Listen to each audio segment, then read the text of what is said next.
Hello, everybody, and welcome to Friday Apocryphal Podcast, your one-stop shop for everything Friday Apocryphal and podcast. And boy, do we have a show for you today. Today, we are covering 2nd Maccabees chapters 9 through 10. Yep. We got that, but we also have a little friend with us today. Yes, here are your gods. So Israel. Here are your gods. It's our golden calf. So Chris got a 3D printer. Yeah, Chris got a 3D printer, and here is our friend, the golden calf. Yep. You see that? You getting this, camera guy? We got it. Okay, good. Yep. Our friend, the golden calf. We need a name. We do need a name. But we'll get a name later. For the time being, we're going to call him God. That's God. Right there. That's our artistic representation of what God looks like. I mean, obviously. I mean, that's what it's supposed to be, right? In the story. I mean, they try to pass it off that way. Right. But either way, we are continuing our reading of 2nd Maccabees. What translation are we using? I'm using the Anchor Bible, 2nd Maccabees, a new translation with introduction and commentary by Jonathan A. Goldstein. We also have Erdman's commentary on the Bible. And we also have different commentaries on the Bible. Yes, we do. We have the Hermenia one. Absolutely, the Hermenia commentary on 2nd I've also Maccabees. heard Hermenea. I'm not really sure. I don't know. I just say Hermenia. We also have the New Interpreter's Bible commentary. Yep. And we also have a ton of Bibles in case we need to reference them. We do. We may or may not. I guess we'll find out. Yep. And we have Erdman's. You already said Erdman's. I did say Erdman's. Okay. Well, I guess that's it, right? Yeah. Yep. It is. Okay. Well, why don't we hop right into it? Anything that you want to say about chapter 9 right before we actually start reading? Not necessarily. Once we do start, there are going to be some differences between this narrative and 1st Maccabees that we will cover. Mm-hmm. Yeah. But either way, we can hop right into it. All right. The death of Antiochus IV. It so happened that about this time Antiochus had made an unseemly retreat from the regions of Persis. He had marched into the place called Persepolis and had attempted to plunder its sacred treasures and subdue the town. When in response the townspeople rushed out to defend themselves by force of arms, the king could have been routed. Indeed, the results of the native sally was that Antiochus turned tail and withdrew ignominiously. So one of the things about the geographical locations, I suppose, the geographical and historical data provided in these verses are confusing and conflict with other sources. Persepolis was the old capital of the Persian Empire, while Ecbatana lies in Media. And also, for anyone interested, Ecbatana was also I guess it was kind of a royal city, like a royal home. So that was another big, name in Persia, I should say. Hundreds of miles away to the northeast. According to other sources, Antiochus attempted to rob the temple of Nenea in Elamis to the south of Ecbatana, and we can cross-reference 1st Maccabees 6:1. Here, however, Antiochus attempts to gain control of Persepolis and to to plunder its temple. In addition, this chapter contains only one of several ancient versions of the death of Antiochus. You know, there's some detail here in the commentary notes from Goldstein. It says, only the abridged history connects the end of Antiochus IV with Persepolis.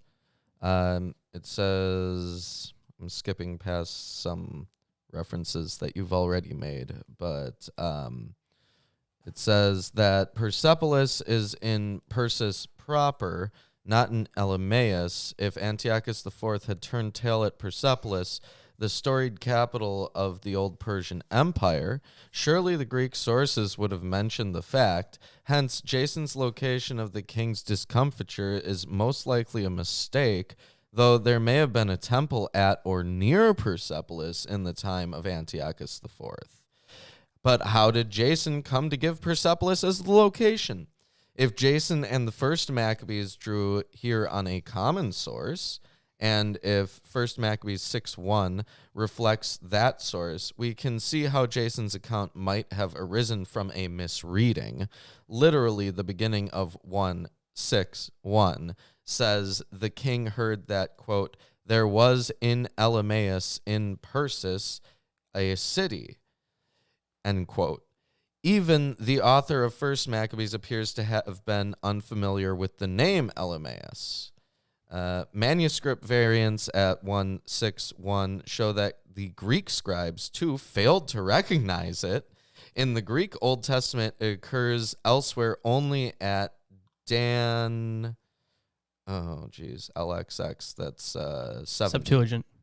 Septuagint, okay. Wait, you said it was in Daniel? Yeah, 8:2 and Tobit 2:10. Okay. The related adjective Elemaeos occurs at Judith 1:6. If the reader did not recognize Elemaeus, he might skip the word and his eye might go on to read in Persis city. In Old Persian, Persepolis and Persis were both Parsa. Hence, an unwary reader might take this to mean Persepolis, even though Hebrew grammar would normally require the definitive article placed on it. Doran in the Hermenia commentary actually discusses Goldstein's view on this. He says the author of the abridged version gives the name of the city as Persepolis. Goldstein suggests that this is based on a misreading of an original Hebrew source that read in Persis a city. It seems more likely that the author simply gave the name of the most renowned city in Persis in order to highlight the effrontery of Antiochus IV. Persepolis, the capital of the Achaemenid Empire, that's the Persian Empire, was a well-known city and had been looted and destroyed by Alexander the Great. One wonders if there was anything left to be looted, and if the author chose the name because of the city's reputation. Schwartz suggests that the author used the participle called because ordinarily the designation for city of the Persians would be two words, not the single Persepolis. You'd figure, because we've gone over like geography in the Bible a little bit. Yeah. And generally it's pretty good. Yeah. Well, presumably because they were thoroughly familiar with the whole area that they were in. Right. But in this book, which is taken from another work that purports to be an actual historical piece rather than a religious piece, the geography is worse. Yeah, and we kind of get that for parts of the New Testament as well, because authors taking from different sources just were confused, because if you had, this, because maybe at this point, geography was, its own thing, and you didn't have to, kind of know a little bit about everything. You would be like more specialized. So if you're just a historian, you'd probably know a good amount of places, but you wouldn't know like all the places, right? Like, I'm not saying this is the beginning of geography here. Yeah, you might know where some of the traders go in their off seasons. Yeah.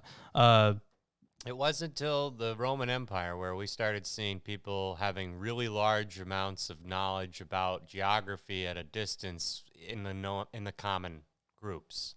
You didn't have that until much later in Rome either. Like, people all the way in Austria would know about people in England, like all of England, and they'd have names for the cities and settlements there, and they'd know about them. They'd be like, oh, did you hear about what happened in Hadrian or whatever? It's casual news for them. So it's kind of weird, and that disintegrated again. So interesting how that was there. Sorry, my little quip. All right. He was near Ecbatana when the news reached him in the fate of the fate of Nicanor and of Timotheus and his men. In his furious rage, he thought he would make the Jews pay for what he had suffered at the hands of those who had put him to flight. Accordingly, he ordered his charioteer to complete the journey without stopping. But the judgment from heaven was already upon him for being so arrogant as to say, "When I reach Jerusalem, I shall turn it into a mass grave of Jews." Oh, shit. Yeah, holy shit. That's pretty hardcore. Yeah, it is. I mean, Haman, or Haman, Yeah. He was pretty bad, right? Yeah, yeah. But he wasn't like mass grave of Jews outright. Yeah. Right? At least he tried to go a little like sly with his political intrigue. He tried. It just did not work. No, but this guy's like, I'm going to turn Jerusalem into a mass grave of Jews. Man, that's bad. Yeah. But the all-seeing Lord, the God of Israel, smote him with a disease beyond remedy, one never seen before. One never seen. What verse is this? That is the first part of verse 5. Let me see so if the I verb can get... the verb to strike is okay. Yeah, because when you're talking about stricken down, it's usually like a God sent kind of thing. It's used in Deuteronomy 28:21 to describe what God will do to those who do not obey his commands. The verb is prominent in the Septuagint accounts of the plagues God inflicted on the Egyptians prior to the Exodus. And then there's a whole bunch of references to when God smote. And we get that kind of language throughout the entire Bible, honestly. There's a comment here. Jason shows his love of portraying how God makes the punishment fit the sin. I know of no Greek precedent for disease of the viscera as retribution on a tyrant. Jason evidently draws upon a Jewish pattern. In 2 Chronicles 21, Jehoram of Judah is a murderous tyrant king who led Jerusalem and Judah astray. God punishes Jehoram of Judah with a precisely such a disease there too, said to be beyond remedy. Jason's wording is different from what is at 2 Chronicles 21:18. Rather, it is identical to the words at Greek, I guess that's Isaiah 14:6, where the RSV has, quote, "with unceasing blows," end quote. There, the word referred to what the tyrant inflicted upon his victims. Here, they refer to the retribution sent by God. So, that's interesting. Yeah, he gets this disease that he can't cure. Right? And it's this new disease. Right. After There's a lot of those. Yeah. after he As, orders his As chariot. Kavi said, Yeah. probably Corona. He orders his charioteer to go like without stopping, right? So he's probably not sleeping very well. There's no wonder that his immune system was a little worse. Right? But anyways, Antiochus had just finished speaking when incurable pain seized his viscera and excruciating tortures his internal organs. A punishment entirely fitting for the man who had inflicted many horrifying tortures upon the viscera of others. He, however, far from abandoning his insolence, became still more arrogant as he breathed out against the Jews the fire of his rage, and gave orders that the journey be further speeded up. Not sped up. Nope, speeded. speeded. At that moment, he fell from his careening chariot. His body whizzed through the air and made a hard landing, and when he tumbled, all the members of his body were racked out of joint. He's in bad condition. Yeah. All of the members of his body were racked out of joint. Is that after he fell? Yeah. Yeah. Did he fall far? Well, enough. Well, he fell to from be- a speeding chariot. Yeah, I suppose. And this was because of his gut that he fell off. Mm-hmm. Oh, man. So guess. he's just doubled down on not making it. He's already sick, and then this happens. There's a note on another verse coming up that I want to get to, but the man had gone in his boastfulness beyond what befits a human being. For he had been thinking of giving orders to the waves of the sea, and had been planning to weigh the peaks of the mountains in a balance. What do you have? Peaks? What verse is that? That's verse 8. It says he had been thinking of giving orders to the waves of the sea and planning to weigh the peaks of the mountains in a balance. I have an idea as to what that could mean metaphorically. Still opining through his inordinate pretense that he could command the waves of the sea, and presuming that he could place the mountain heights on a scale. Okay, so kind of he was trying to put himself on par with like God, I would say. Exactly. Yeah. There you go. Yeah. I mean, that's the point of the verse. It's just a strange bit. Yeah. Super great phrasing. This same person fell to the ground and was being carried in a litter as a demonstration to all of the manifest power of God. Indeed, worms swarmed from the eyes of the impious man, and while he still lived, he suffered agonizing pain as his flesh rotted away. The stench of his decay was disgusting to his entire army. So he ate raw fish, and then he fell off his horse, and then the larva that was in him, all the worms, the tapeworms and stuff that were for the raw fish, ate him alive. So here's an interesting bit about the worms. The theme of tyrants being eaten by worms is related by Herodotus. Related by Herodotus, and by Pausanias. So yeah, it's a very common theme, apparently. A very common motif. Mm-hmm. Goldstein says worms are mentioned in Isaiah 14:11 and 66:24, but those passages speak of worms in connection with a corpse in or on the ground, not of spontaneously generated worms as part of a disease. Sirach 7:17 and Judith 16:17 are based upon Isaiah 66:24. Death by worms for cruel sinners is a motif found in Greek literature. Yeah. Doran also notes that in the New Interpreter's Bible. Mm-hmm.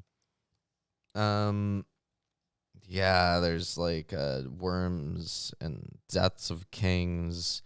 It also says, since the ancients believed that putrefaction spontaneously generated worms, derive the putrefaction here and the eyes as the locus for the worms are probably derived from Zechariah 14:12. That verse predicted death by putrefaction for Gentiles who marched in armies against Jerusalem, as Antiochus had done and was hastening to do again. Because Antiochus must voice his tardy repentance, his tongue does not rot, though one would expect it to from Zechariah 14:12. Let me continue then. Shortly before, the man had been thinking of touching the stars of heaven. Now no one could stand to carry him, so unbearable was the stench. Gross. Yeah. At that point, in his shattered state, he began to put off much of his arrogance and to recognize that God's lash was inflicting upon him the agonies of unremitting torture. His own stench, too, he found unbearable. Accordingly, he said, right it is to submit to God, and for a mortal not to think to vie with a deity. The blood-stained murderer made vows to the Lord, who would no longer show him mercy. The wretch said, I shall proclaim Jerusalem a free city, the same holy city towards which he had been hastening with the intention of razing it to the ground upon his arrival and turning it into a mass grave. So obviously this is his nice little conversion story. Wouldn't really say nice. I don't know if he survives. They don't say that.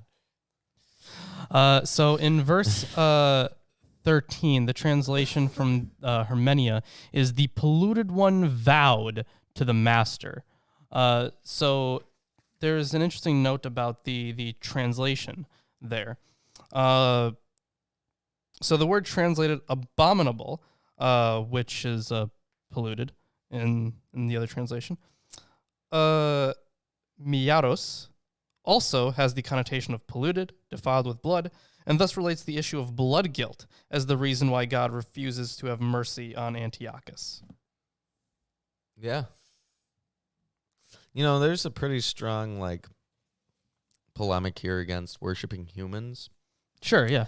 I wonder if that's because of the problems that they ran into when the second temple was destroyed. I mean, that could be a reason, but, you could... Because remember... They did literally worship their emperor as a god. There was also, if you remember, in First Maccabees, because that one was more about political freedom, people were moving, or they were getting really synchronistic. So that was like this big issue.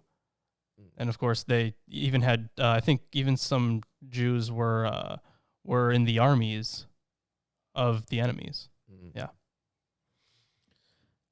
I shall give all Jews privileges equal to those enjoyed by Athenians. So this is pretty interesting. But first of all, the word free, it's unclear what it means in that context, but it seems to imply more than freedom from taxes, as was in First Maccabees 10:31.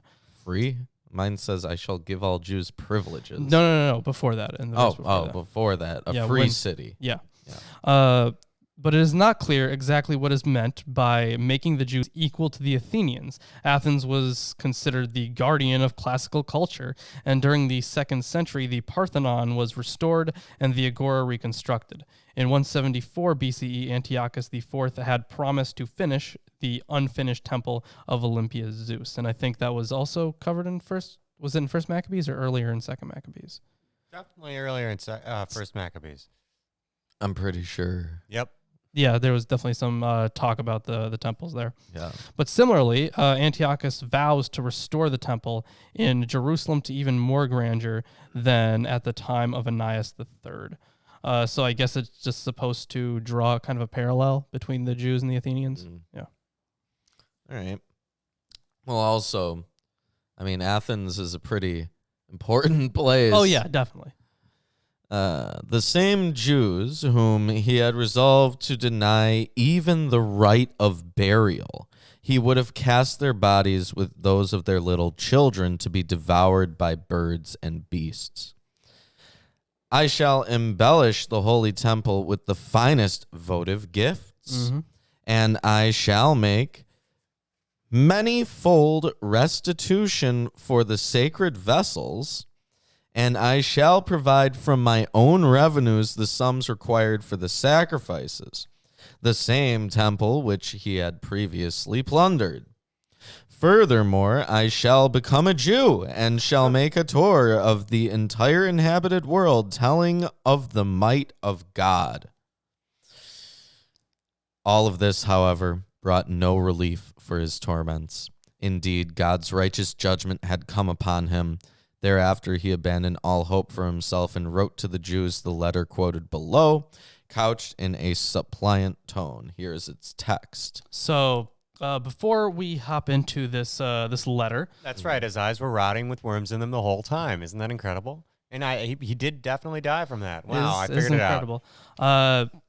We do have a little bit about this letter from Erdman's.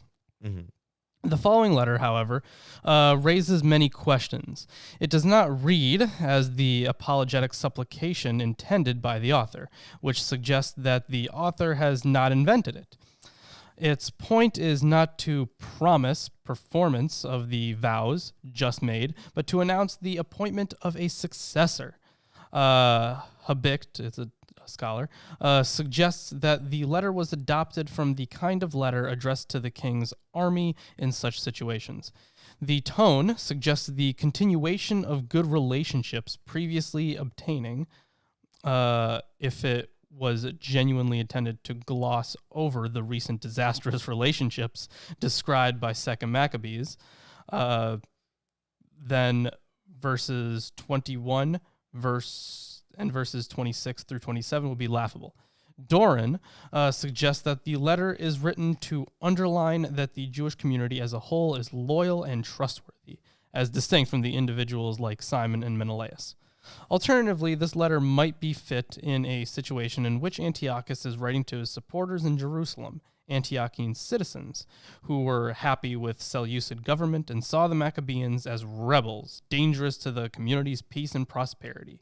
If this is the case, however, Antiochus's announcement of his son as successor and the notice in 929 that Philip fled to Egypt for fear of Antiochus's son must be weighed against 1 Maccabees 6:14 through 15, where Antiochus nominates his courtier Philip, if this is the same person, there's Philip again, as regent and guardian of Antiochus. If, as Goldstein on page 373, thinks the courtier Philip of 2 Maccabees 929 is not to be identified with the king's friend of 1 Maccabees 6:55 and 63. There remains the fact that the letter makes no mention of a guardian or regent for Antiochus V, a boy of about 7 years old. In short, this letter is puzzling whether it is authentic or not. All right. So let's go through this letter itself. To the good Jews, the citizens, warm greeting and wishes for health and welfare. Antiochus, king and praetor. Yeah, so he calls them Jewish citizens. But of course, as we discussed before, like, we don't know if this is just the Jews overall or just the Jews living in Antioch, or not quite sure. If you and your children are well and everything which belongs to you is as you would have it, I am most grateful to God. I myself have been ill, but I remember you with affection. While returning from the regions of Persis, I have fallen seriously ill. Therefore, I think it necessary to provide for the common safety of all. I have not despaired of my own survival. On the contrary, I continue to have great hope for my recovery. Rather, I note that my father, too, when he marched on expeditions to the inland regions, proclaimed who was his heir.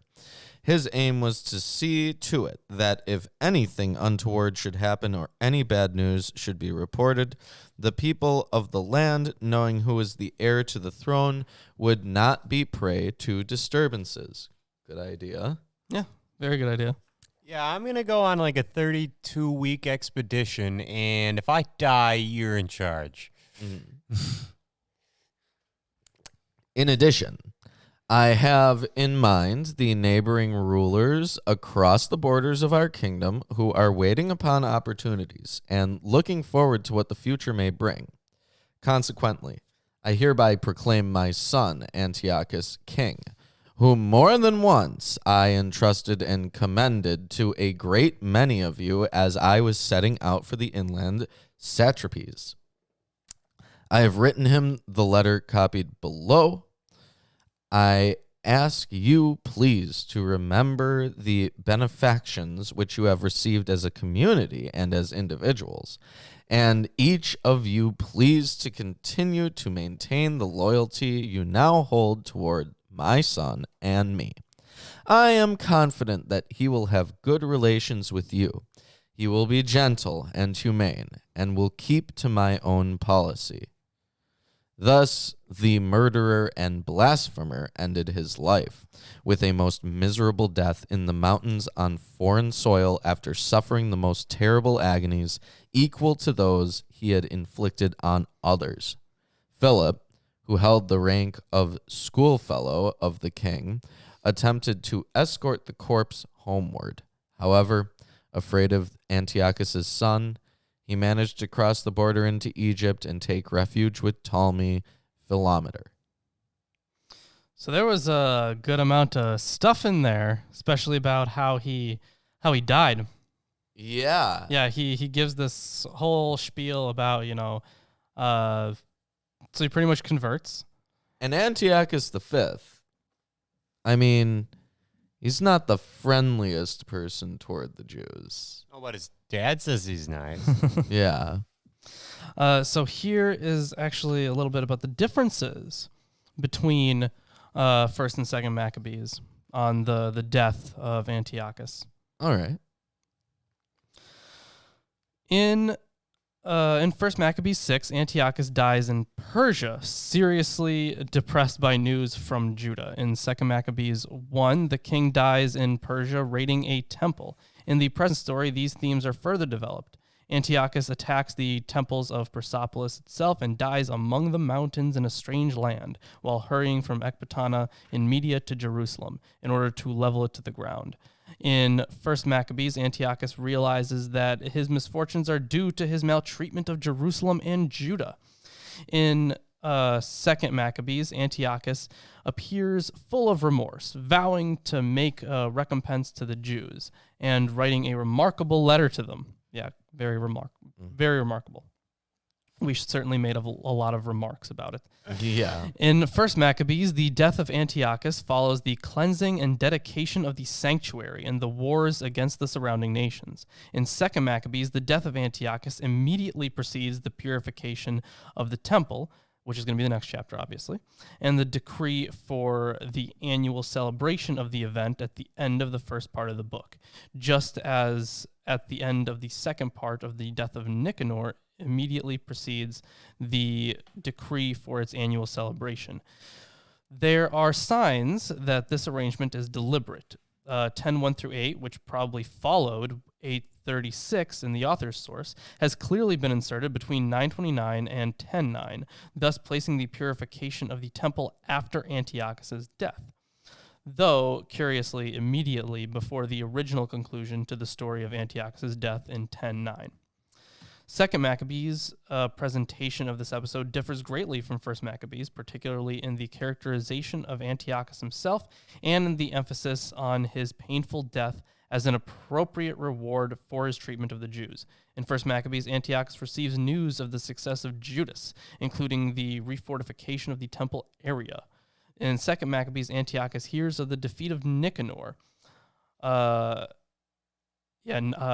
That's in 9:3, and the reference to Timothy appears to be an addition caused by the intrusion of 8:30 through 32 to the text. And we just discussed that a little bit before. Mm-hmm. In 1 Maccabees 6:8, the king is astounded, shaken, and disappointed by the news. In 2 Maccabees 9:4, the news induces rage and desire for revenge upon the Jews. Goldstein has a note here. Antiochus suffered both the torments of the martyrs and the privations of Judas and his men, who had to go to the mountains of Judea and Samaria. Jason intended that the reader notice the contrast between Judas and his men, celebrating in Jerusalem, and Antiochus dying in the mountains on foreign soil. The area around Tabai in Peratacane, where Antiochus IV died, is indeed mountainous, but it may still have been on Seleucid soil. So one of the things before we end off here, we've kind of alluded to this a couple times, but how this was possibly originally a letter to a military, and that it has that form. On that, there's a note here. Given that this letter comes after the events narrated in 9:1 through 12 to describe the king's condition as an annoying illness is a marvelous understatement and shows that this letter, authentic or not, does not really belong with the situation of 9:1 through 8. Rather, verses 23 through 25 make clear that the letter originally concerned the orderly transfer of power. And furthermore, on Philip, in those last two verses there. Philip, who has the title Synthropos, meaning brought up with, but in the Seleucid hierarchy has the meaning intimate friend, takes Antiochus' body home. So a little bit of a thing on Synthropos. But in contrast to 1 Maccabees and the account in 2 Maccabees, Philip flees to Egypt because he fears Antiochus V, not Lysias. According to 1 Maccabees, the dying Antiochus IV replaces Lysias by Philip as guardian of Antiochus V. When Philip returns from the east, he takes control of Antioch, but Lysias forces him out. Philip's unsuccessful attempt is mentioned at 2 Maccabees 13:23, although since the author of 2 Maccabees has the Philip who was with the dying Antiochus, the fourth fleet to Egypt. He seems to be distinguishing him from the Philip of the coup attempt in 1323. So we're going to come up with another Philip coming up at some point. How many of these guys are there? My goodness. Oh, you know. Is it just Too many. the John of the time in terms of how common the name is? Jeez. I mean, maybe. sure, it's yeah. just you yell Philip down a crowded street and 12 people go, are you talking to me? Well, hey, if you're enjoying the stream so far, give us a like, share it around, and we are still looking for a name for our golden calf. Yeah. Our little Hold that up, Ruben. God image here. This is our God.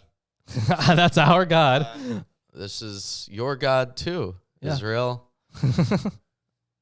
This could use another layer of gold paint too. Yeah, but It looks good on camera. we have a nice little calf friend, and we need a name for him. Yep, we need a name. So suggest a way. Today's video will be the name, video we'll look at, either in the chat or in after the show. Yeah, You or know, so feel free and suggest some, and then we'll do a poll. yeah, we'll definitely do a poll. Yep, we'll do a poll. Well, that's the end of that chapter. When I hand this to you and switch off with all these Oh, fantastic! wonderful commentaries. some stuff. There's some stuff for you too. There's some bookmarks. Take all those bookmarks. Great. Yeah, you're welcome. I think you deserve it, actually. You got to look through all these. All right, but we can hop into 2 Maccabees chapter 10 here, unless, of course, while you're doing your reading, I suppose, while you're just checking stuff. Yeah. Just looking over the stuff I marked. If you have anything to add before we hop into this next chapter, that is definitely a thing. As mentioned in the commentary in chapter 9, some scholars suggest that this section has been misplaced from going before chapter 9, but the joy belongs after the death of the enemy, as in the victory enthronement pattern in Exodus 15. So there's also a parallel passage to what we're about to go over in 1 Maccabees, where they emphasize the purification of the sanctuary and the dedication of the sanctuary, which I think you remember, I'm sure. Good old Hanukkah. Yeah. It wasn't really described the way that it's described in modern pop culture. Right. It says, the author of 2 Maccabees also recognizes the action as a dedication, but as he has stressed that the temple was overthrown because of the sins of the people, he now stresses the purification of the temple and the sin of the people. No mention is made of the priests who perform the sacrifices, whereas 1 Maccabees 4:42 stresses the choice of blameless priests. There's also no mention of the citadel. First Maccabees talks about the need to defend the temple from troops at the citadel, so it's curious that it isn't here. First Maccabees really seemed more strategic and tactical in terms of military happenings, and I remember you reading at the beginning of the start of 2 Maccabees that are excluding those. Yeah, there's a good amount of stuff that was excluded. Like it's obviously this takes place during the same period, give or take a few things here. Yeah, the focus is shifted away from the tactics and strategy. That's all. The focus here is on religious freedom rather than political. Yeah. So, anyways, chapter 10. Maccabeus and his men, with the Lord leading them, recovered the sanctuary and the city. They destroyed the illicit altars which the foreigners had built around the marketplace, and also the illicit shrines. So these altars and shrines, they would reflect Greek custom and supports the notion that Antiochus IV had simply instituted pagan worship practices in Jerusalem rather than one particular cult. After purifying the temple, they made another altar, Using fire, they got by igniting stones. For the first time in 2 years, they offered sacrifices and incense and installed the lights and set out the showbread. So the author is concerned to show that the fire kindled is of natural origin, not from some previous profane fire. Yeah, that's a good point. Yeah. Guys, don't eat that bread. It's the show bread. It's not for eating. Yeah, but then the fire is good fire because it's natural fire. It's not any of that pagan fire. That done, they prostrated themselves and prayed to the Lord that they never again would come to suffer such disasters. That didn't go so well. No, rather, if they should ever sin, let them be chastised by the Lord himself with clemency and not delivered over to the hands of blasphemous and barbarous Gentiles. Once again, that word barbarous is used, the word that Greeks use to refer to non-Greeks. Right. On the very same date on which the temple was profaned by foreigners, occurred the purification of the temple on the 25th of the 9th month, that is Kislev. Joyfully they held an 8-day celebration after the pattern of the tabernacles, remembering how a short time before they spent the festival of tabernacles like wild beasts in the mountains and in the caves. Therefore, holding wreathed wands and branches bearing ripe fruit and palm fronds, they offered songs of praise to him who had victoriously brought about the purification of his place. By vote of the commonwealth, they decreed a ruler for the entire nation of the Jews to observe these days annually. So that's a much closer description of Hanukkah. Right. It says, as the Jews had rejoiced at the repulse of Heliodorus, so they rejoice now at the purification of the temple. They are to rejoice just as the Lord commanded for the Feast of Tents. The terms wands and harvest and palm fronds are all found in Leviticus 23:40 in the command to celebrate the Feast of Tents. Judith and her companions carry ivy-wreathed wands as they celebrate the salvation of Jerusalem, in Judith 15:12. Plutarch states that Jews carry such ivy-wreathed wands at the Feast of Tabernacles /booths/tents and sees a similarity with the celebration for Dionysus. As the feast was set up, quote, so that your generation may know that I made the people of Israel dwell in tents when I brought them out of the land of Egypt, end quote, Leviticus 23:43. The Feast of Purification commemorates the time when the people's dwelling in the mountains. The reference is to 5:27. In 6:11, people had gone to caves to celebrate the Sabbath secretly, a condition to which both Josephus and Strabo refer. There's further commentary that says the carrying of branches signifying fertility is commanded at Leviticus 23:40. The word translated ivy-wreathed wands was also used for what was carried in processions by Dionysus, and the author may be showing once again the reversal from the persecution when the Jews were forced in procession to Dionysus in 2 Maccabees 6:7. The language at verse 8, have you read verse 8? I think so, yeah. Yeah, the language at verse 8 is repeated almost word for word at 1536, and so binds the festivals together. There's there's a little bit here about, we covered this when we were going over in First Maccabees, but he actually refers back to his first commentary, Goldstein does.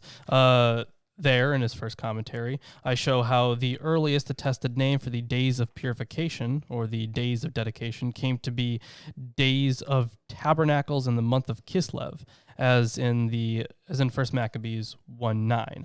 I also explain how the origin of that early name was embarrassing for the pious, so that the facts were quickly forgotten with the passing of Judas's generation.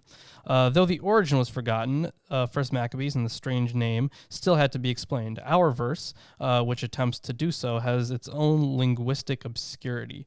My translation follows, and then he lists a Latin manuscript, in taking the Festival of Tabernacles as the direct object of spent. All right.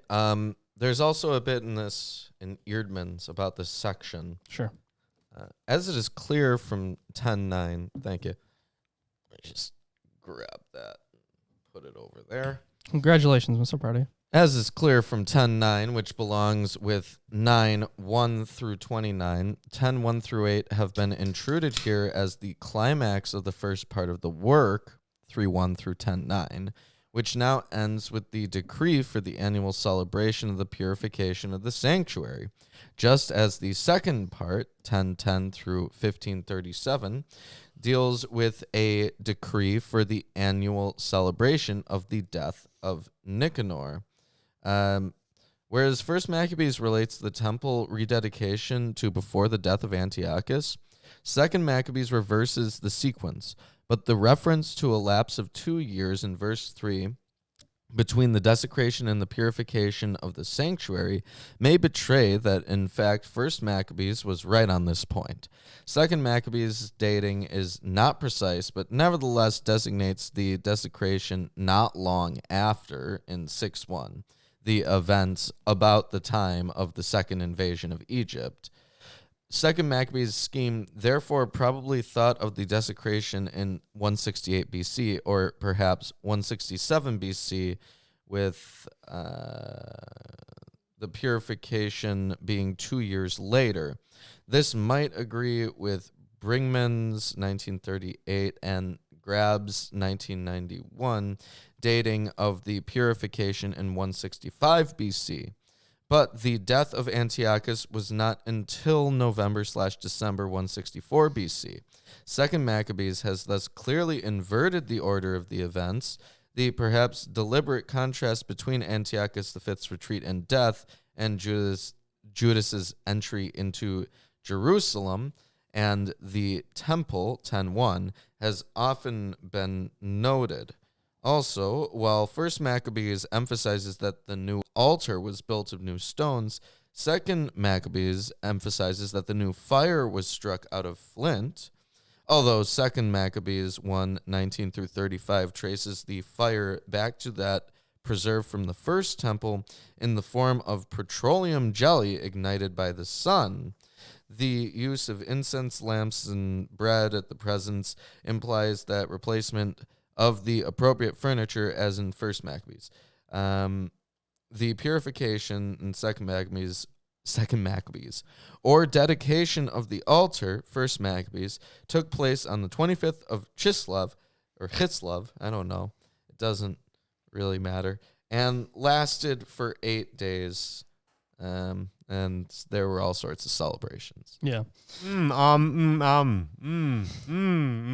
want to point. Okay, so Jim's comment: for more on the death of Antiochus Epiphanes, see Daniel chapters 7 through 12. Yeah, for more deaths of Antiochus the Fourth, follow the Bible. Either way. That was the end of that section, so we'll hop into the next one here. Tell me when you get to the end of verse 11. Okay. Such was the end of Antiochus, called Epiphanes. Now we shall relate the history of the reign of Antiochus Eupator, who was the son of the impious king. And remember, that's because he went to pretty much go live with... No, wait, that was with... was it with Philometor we went with at the end of that letter? Yeah, well, I mean, Antiochus is dead at that point. Yeah, I know. And fearing retribution, I guess, he went to Ptolemy Philometor. Yeah, I was just making sure it was a Philometor. Yeah. Either way. Actually, tell me when you get to the end of 13. Yeah. End of 13. Okay, you got it. Now we shall relate the history of the reign of Antiochus Eupator, who was the son of the impious king, with a brief account of the chief woes brought by the wars. Upon inheriting the kingdom, Eupator proclaimed a certain Lysias to be chief minister over the empire, and Protarchus to be governor of Coele-Syria and Phoenicia. And I think there should be something about Protarchus somewhere in these commentaries. I think there was a note about... what verse is that? That's verse 11. Verse 11. In contrast to the NRSV translation, verse 11 should be translated as appointed one Lysias to have charge of the government, and Protarchus as governor of Coele-Syria and Phoenicia, since the offices of chief minister of the empire and governor of Coele-Syria did not overlap. It says there might be something in here. Well, I will continue, and then I think we can actually probably add more, because this next section ends at verse 13. And that's when you wanted to stop. So I'll continue. It's like a chancellor position, I guess. Yeah. The reason for Protarchus' appointment was as follows. Ptolemy, surnamed Macron, took the initiative in keeping to a just policy towards the Jews to compensate for the injustice they had suffered. Continually, he tried to maintain peaceful relations with them. The result, however, was that the king's friends denounced him to Eupator. From every direction he heard himself called traitor because he had deserted his post in Cyprus, entrusted to him by King Philometor, and had gone over to the side of Antiochus Epiphanes. He did not, ... noble the authority, ...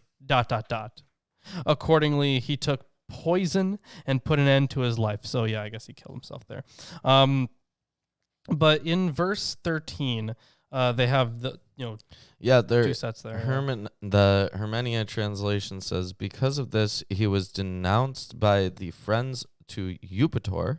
He heard himself constantly labeled a traitor because after having been entrusted with Cyprus by Philometor, he had abandoned it and withdrawn to Antiochus Epiphanes, and a noble had not ennobled the office. Poisoning himself, he left life behind. So that is quite interesting. So I'm going to check Goldstein's. Is there any textual commentary for that verse? Verse 13? There's no textual comment. Well, not really. It says, the author begins his account of the reign of Antiochus V in an ominous way. The textual commentary would be on the page with the translation. Yeah, no, there's nothing there. Okay. But he tells about the governor of Coele-Syria and Phoenicia had been friendly to the Judean position. Ptolemy Macron was slandered into committing suicide. Here surfaces the theme found throughout the narrative that hostility between the Jews and their Seleucid overlords was not inherent. There can be good relations between the Judean community and the larger non-Judean community. Ptolemy Macron had succeeded Ptolemy, son of Dorymenes, as governor, most likely after the defeat of Nicanor. I posited in the introduction that before he left for his eastern campaigns in spring 165 BCE, Antiochus V, at the instigation of Menelaus, had not changed his policy toward Judea. This would have led to a change in governor from one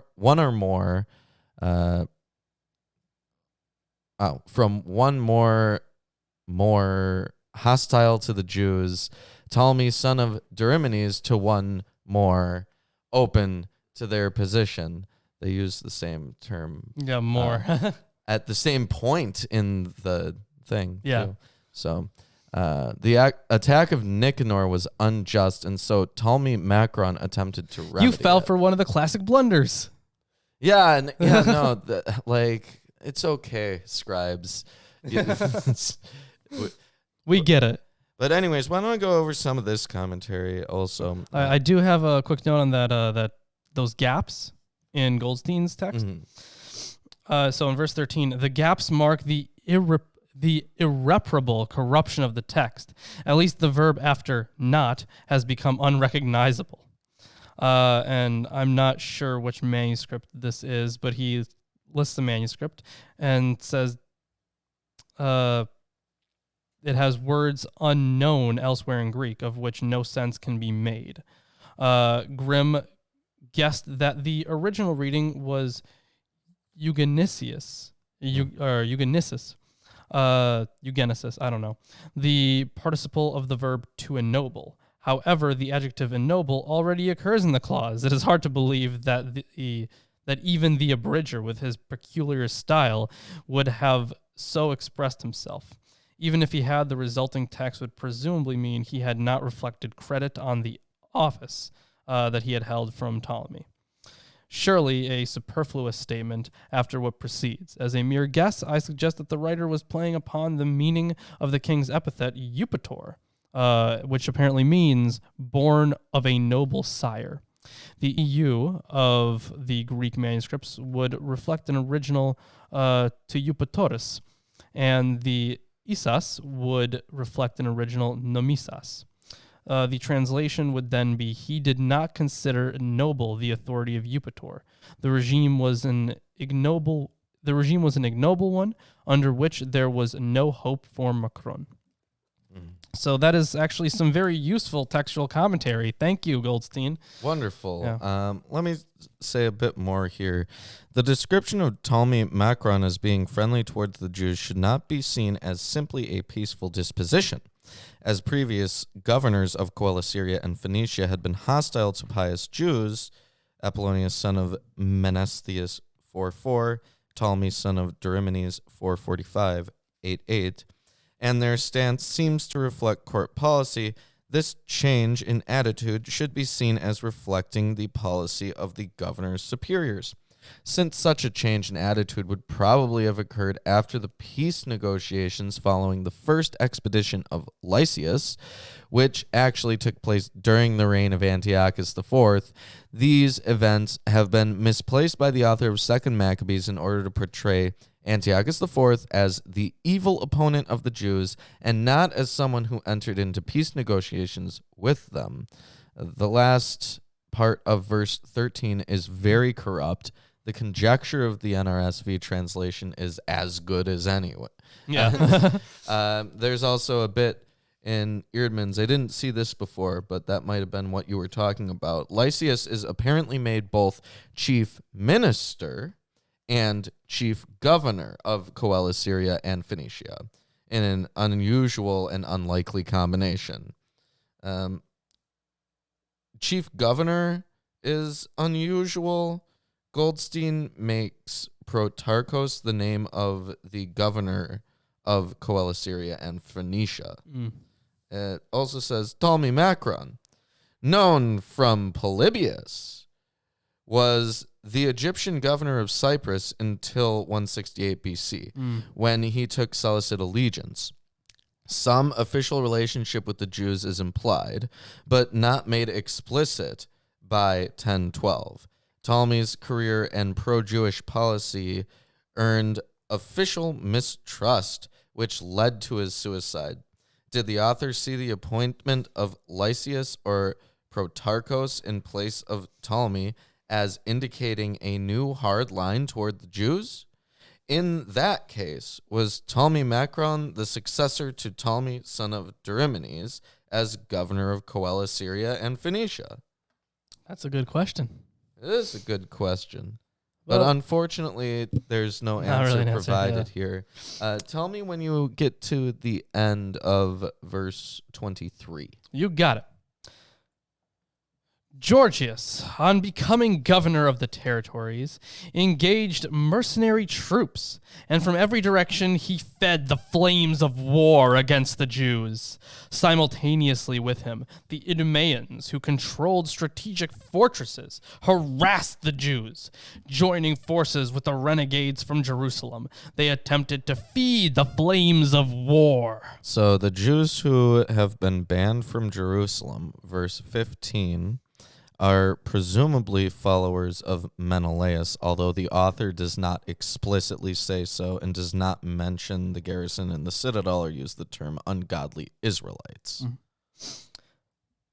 Maccabees and his men offered up prayer, asking God to be their ally, and then they marched forth against the fortresses of the Idumeans, attacking them boldly. They overran the terrain and drove back all the defenders who were fighting upon the walls. They slaughtered all in their path, killing at least 20,000.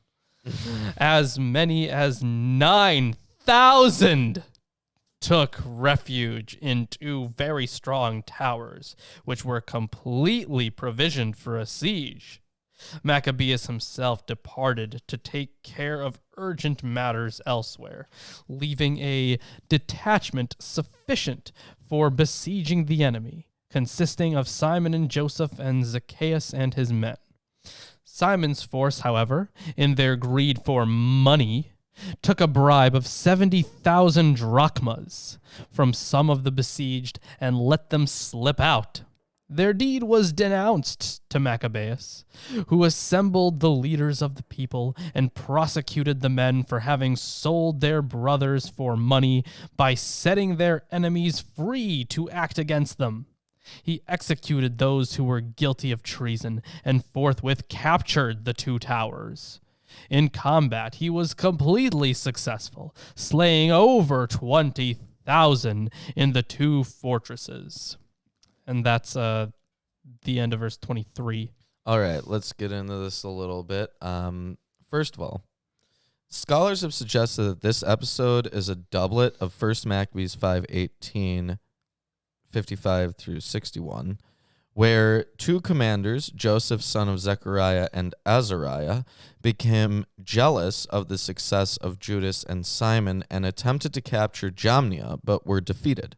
The siege fails because of the treachery of some of Simon's men, who are described as lovers of money, a common accusation against opponents. Since Simon is glorified in the account of 1 Maccabees, but not here, some scholars have further concluded that the author is anti-Hasmonean in bent. The author of 2 Maccabees, however, includes many stories of deception and backsliding. Yeah, that was pretty much the whole thing about the Seleucids, is that they were really good at deception. So this episode need not be taken as anti-Hasmonean propaganda. What it does is show the faithfulness and incorruptibility of Judas. He summons the leaders of the people, perhaps the commanders of the army, following Deuteronomy 1:15. The men are accused of treachery, similar to Menelaus, and are executed. With that transgression done away with, Judas quickly captures the 2 towers. But Eerdmans notes that if Simon here is Judas's brother, 2 Maccabees discredits him entirely. But if this Simon is included among the traitors killed, the identification falls. It doesn't say fails, it says falls. Yeah. And also, I would like to note for this section is that while the author of 1 Maccabees describes the battle against the Idumeans in 1 verse, 5:3, the author of the condensed version spends 9 verses in describing the conflict. Amazing. So tell me when you get to the end of verse 38. Okay. I guess that's the end of the chapter, right? It would be, yep. Timotheus, the first of the 2 by that name to be defeated by the Jews. Yeah, so this Timothy was mentioned in 830 along with Bacchides. He's said to be a tribal chief under him in 832. Mm-hmm. That cryptic mention has been shown to have been placed there for rhetorical purposes. So that is the Timothy that we're talking about. The NIB commentary states that this section is going to be reporting the same events as 1 Maccabees chapter 5, verses 6 through 8. So anyways, yeah, Timotheus, having assembled a huge force of mercenary troops and having mustered a large number of horses.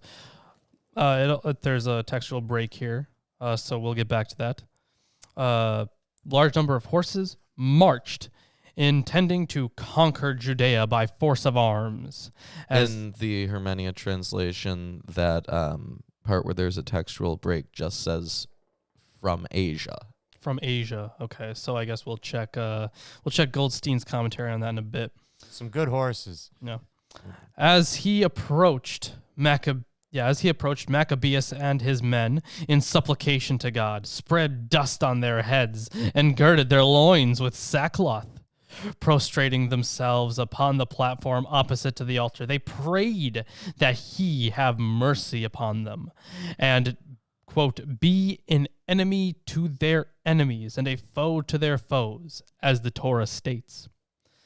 On finishing their prayer, they took up their arms and marched out a considerable distance from the city. Was that verse 26? The one I just ended was 27, but 26 was the one with the quotation of the Torah. Yeah, that quotation is Exodus 23:22. 23:22. Yeah, it has a reference to 23:23 right after it. It says that the Jews' piety is shown by following the law. The reference is to Exodus 23:22, where the paranomasia is present. One might note that in the next verse, Exodus 23:23, God sends his angel before the Israelites and promises to blot out their enemies. Most of the discussion here Mm-hmm. is about the horses from Asia thing. That's pretty much that, honestly. In this commentary. Yeah. Well, there are two Timothys. There's this one that we're talking about. Yeah, I remember in the when we first had a Timothy pop up, we referenced the Hermenia commentary. Yeah, and they have a thing on the multiple Timothys. Basically, next week we're going to be talking a little bit about the other Timothy. Sure. Right, but this time we're talking about this Timothy. The only one Timothy. Second most common name in Right. these sections.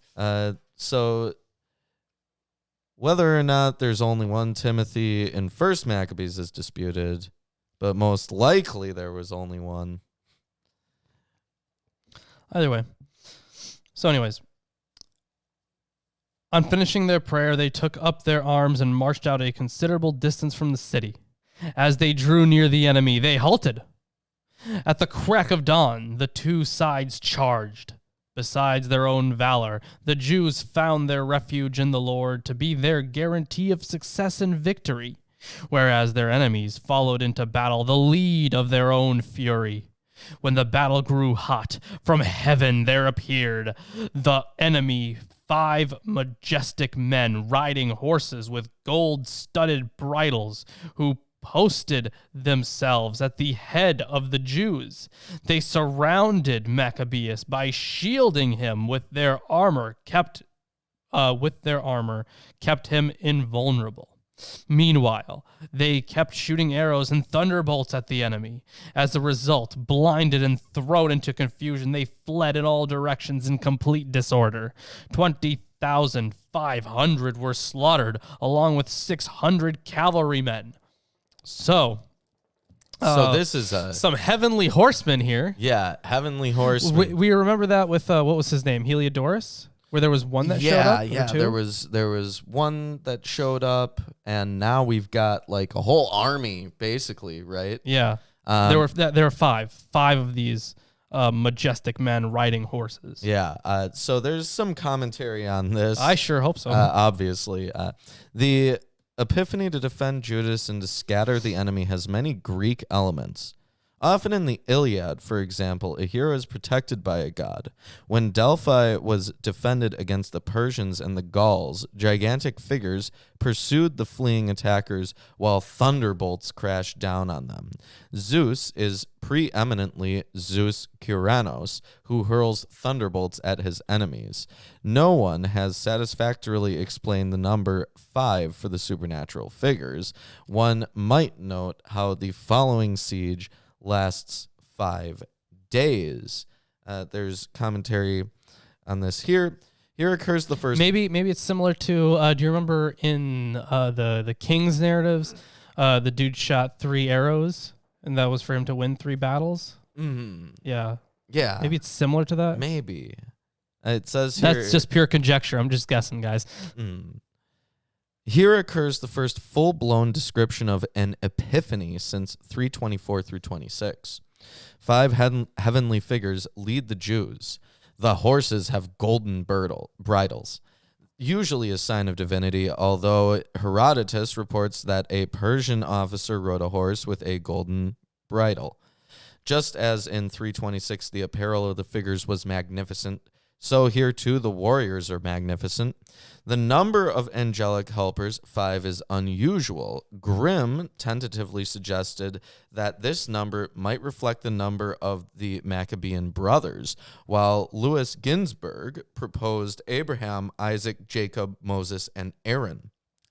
In the Iliad, the gods often defended their heroes as, for example, when Apollo defends Aeneas from Diomedes.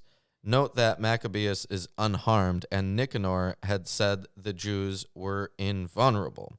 The use of the term thunderbolt is noteworthy. It is rare in the Septuagint, found only in Job 38:35, where the natural phenomenon of lightning is attributed to God, and in Wisdom 19:13, where God sends lightning as a warning sign to the Egyptians to let his people go.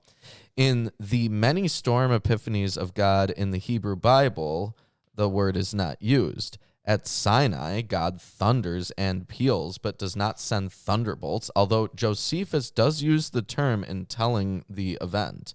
Lightning is described as God's arrows in Psalms 18:14, which... Yeah. If you've been watching Sundays, we just finished. We did. We finished Psalms. It's all done. Gonna be starting Proverbs. Thankfully. Rather, Zeus, who is called Zeus Kyranos, hurls thunderbolts at his enemies. The gods defending Delphi also hurl thunderbolts at Persian invaders, according to Herodotus and Pausanias. The author is influenced by Greek epiphanic descriptions, and blindness is the punishment sent against those attacking Lot in Genesis 19:11 and Wisdom 19:17, and against the Syrian army when it sought Elisha in 2 Samuel 6:18. It is threatened against those who do not obey the Lord's commandments in Deuteronomy 28:28.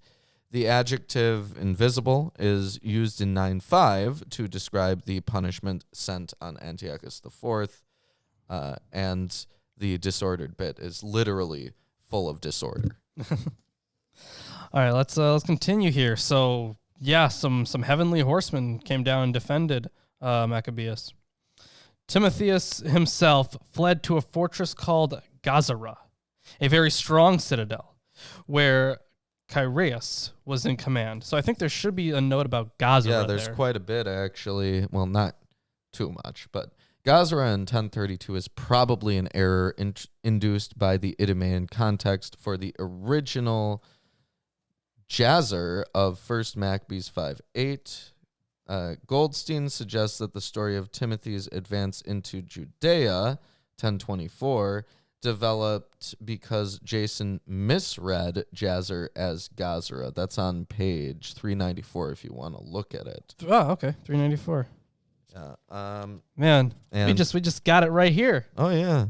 And according to 1 Maccabees 5:8, The defeat of the army led by Timothy took place in Jazer in Transjordan, not Gazara, on the border of Judea to the west of Jerusalem. Yeah, the reading Gazara here is probably not the mere error of his scribe. It is likely that theological considerations brought about the preservation of the name Jazer at 1 Maccabees 5:8 and the deliberate or unconscious substitution for it of Gazara here. Either way. Was that a recommendation for a name, David Lugg, for the calf? Just asking. I doubt it. Right. We still need to name our golden calf, our good old friend.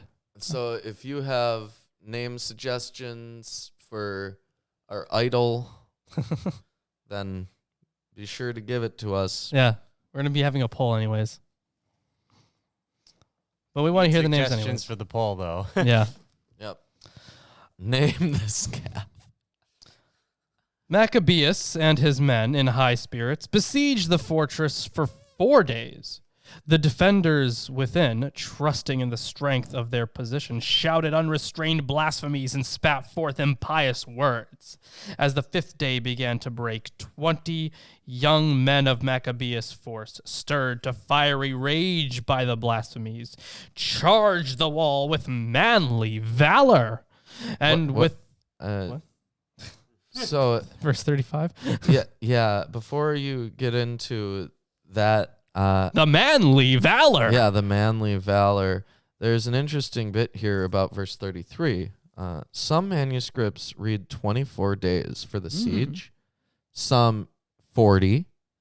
However, such a time frame would require quite a sustained siege operation. Definitely. Although, didn't they say? Oh, this is actually somewhere else. Never mind. Because at the other place, it was. It said that it had like a whole bunch of rations, pretty much at the towers, right? I think so. Something like that. Somewhere. Yeah, we just went over it. Either way. Yeah, with manly valor and with the fury of wild beasts, they cut down any in their path. While the attentions of the defenders were thus distracted, others with equal boldness scaled the wall to attack those within, and they set fire to the towers. Oh, okay, so this was at the towers then. Or are they different towers? I assume they're the same towers? I guess we have to go back and see where those other towers were, because I already forgot all these place names and stuff.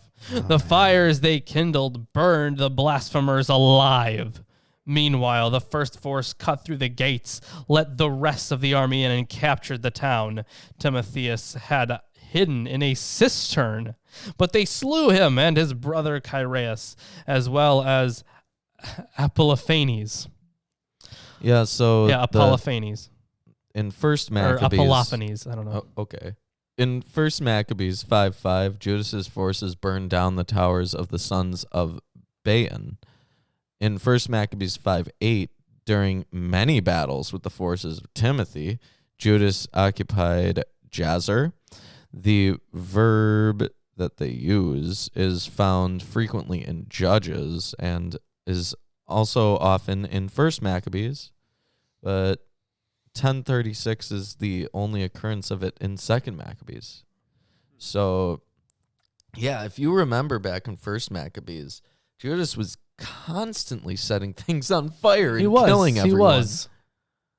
It was the style of his time. It was the style at the time. Yes, it was. Yeah. Having accomplished these feats, they turned with hymns and songs of gratitude to bless the Lord for being very good to Israel and granting them victory.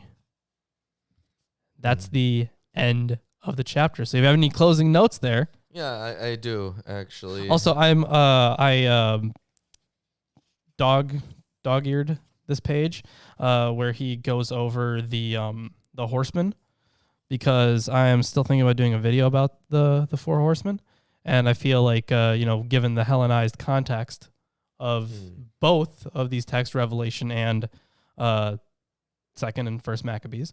Although do you remember any heavenly horses in Maccabees? I don't think in First Maccabees. First, no. Okay, so the Heliodorus thing was in Second Maccabees. Right. Okay, so then, yeah, I'm just have a footnote on that then. Yeah, I remember this from when I read it as a kid. This is like, wow, why can't stuff like that happen in the Bible? Not anymore. Right. Well, it does, but like very late in the Bible. Yeah, but there are some closing notes here.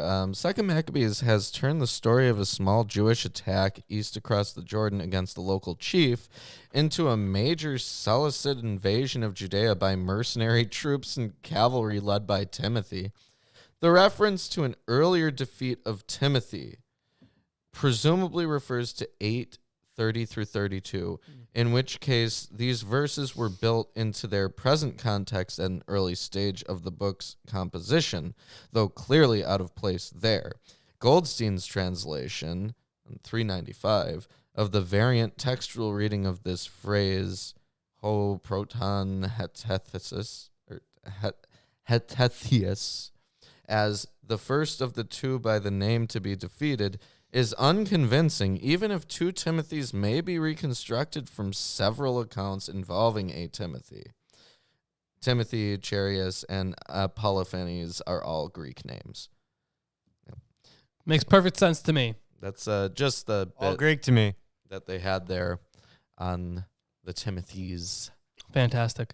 So that will be the end of the show for today. Remember, if you're watching this later, we still have to name the calf. Name the calf. Yeah, name the calf. Also, we got Landon as a suggestion, which is a good one. That's a very good suggestion. yeah, I'm suggesting L and Ball.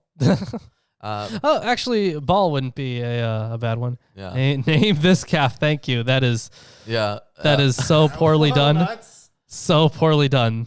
So, high quality show here, guys. I had fun.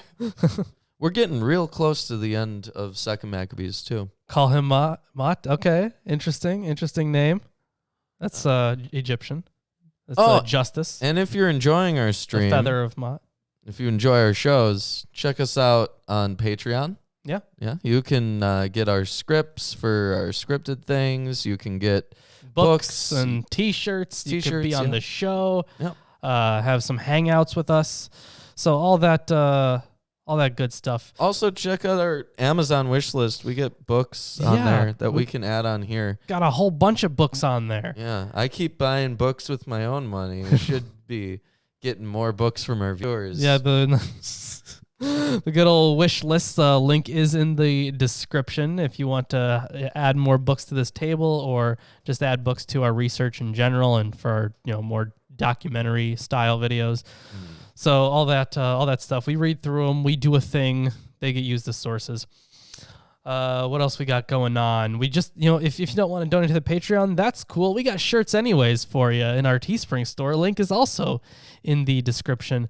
And also, Facebook and Twitter. It's free to follow us on those. Yeah, and it's also free to subscribe to us on YouTube. Absolutely. And maybe if more people start, maybe if you start uploading more things to BitChute, then people can subscribe to us on there too. Yeah, that's true. I gotta do that. It's been a while. Yeah, we're not snubbing our BitChute followers if we have any. I think we have one. Yeah. Oh, and there's the donation drive. We didn't mention the donation drive. The 666 donation drive. So we are currently working on the alchemy thing. Yeah, unfortunately, we don't have easy access to many stores that carry things. Yeah, especially right now. We have a 3D printer now. Yeah, we have a 3D printer. That's something. Not what we need. Yeah. But our upcoming drive, which, once we reach it, we should be able to do regardless of what's open. Yeah. Is that we're getting a thetan meter. We're going to read the thetans. We're going to check our thetans. Yep. All of our thetans. We're going to see who's the most clear. We're going to tinker with the machine, take it apart, see if we can get it down to no thetans or all thetans without having to do anything. Yep. See how it ticks. And that's... I think that should be it then. Yeah, that should be remember, guys, we are starting Proverbs on Sunday. Yep, Proverbs is starting on Sunday. We're finally done with Psalms. So if you've been avoiding watching Atheist Sunday School because of Psalms, well, It's now over. you can get back into it because we're getting into something else. It's certainly something else, more wisdom stuff. I also made a mistake in my last, in the last episode of Atheist Sunday School where I said that Proverbs isn't in verse format. What I meant was it's not in poetic verse. Yeah. It's still Has in verses. biblical verse. Yeah. Right. Yeah. So Either way, thank you everyone for joining us, and we will see you on Sunday. We still need a new one. yeah, See ya. eventually. Bye.